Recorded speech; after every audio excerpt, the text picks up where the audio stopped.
Hello, today we are finding the inverse of a 2 by 2 matrix. We're going to use the simple inverse formula and keep every step clean and easy to follow. And what I want to say here is that we have this top row, we're given 5 and 6. The bottom row, we're given 3 and 4. And what I want us to do is identify A, B, C, D. And so we have A is 5, B is 6, C is 3, and D is 4. And here we're going to find the determinant using the determinant formula. And that formula is determinant A. So we have determinant A equals AD minus BC. Okay, and so let's go ahead and find the determinant. So we're going to use this original matrix here, all right? So we have AD, which is made up of 5 times 4. So let's go ahead and fill that in. 5 times 4 minus B times C is 6 times 3. So minus 6 times 3.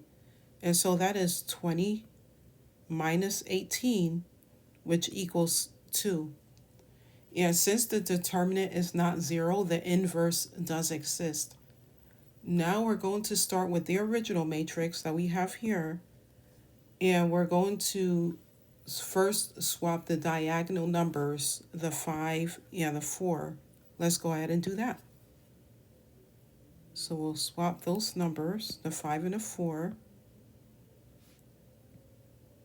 And so 4 is here, 5 is here. And then we're going to negate these two numbers, the 6 and the 3. They're going to keep their original position. So 6 becomes negative 6, and 3 becomes negative 3. So we swapped the diagonal entries and changed the signs of the other two numbers. Now, this is where I want to explain why this works. The reason why this works is because when we divide by the determinant, we're carefully undoing the original multiplication inside the matrix. So what I'm saying is that swapping and negating is not a trick. It is the exact pattern that makes the matrix multiply back to the identity matrix, which is the goal of an inverse. So that's very important to understand. Now let's go ahead and multiply by 1 over the determinant. And so we have A inverse. So let me go back over here to the left.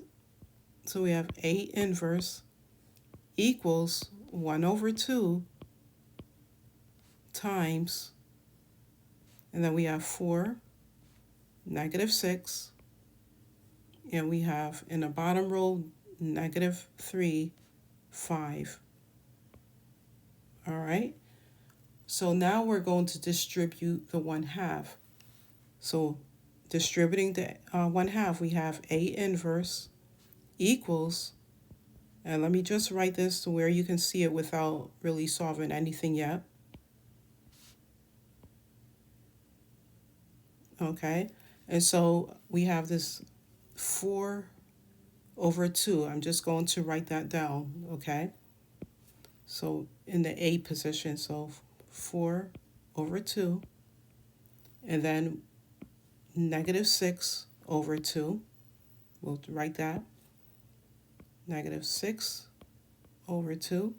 And then we have negative 3 over 2. Negative 3 over 2.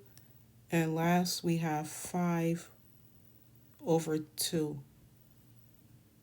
So 5 over 2 here. Okay, and so now let's go ahead and simplify. So we have A inverse equals 4 over 2 equals 2.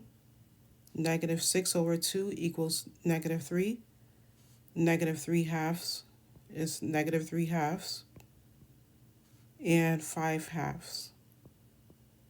Okay, so Our final answer is A inverse equals the top row 2 and -3, the bottom row -3 halves, and 5 half. Final answer. All right, and so keep practicing and stay tuned for more calm, clear math lessons right here on Math by TV.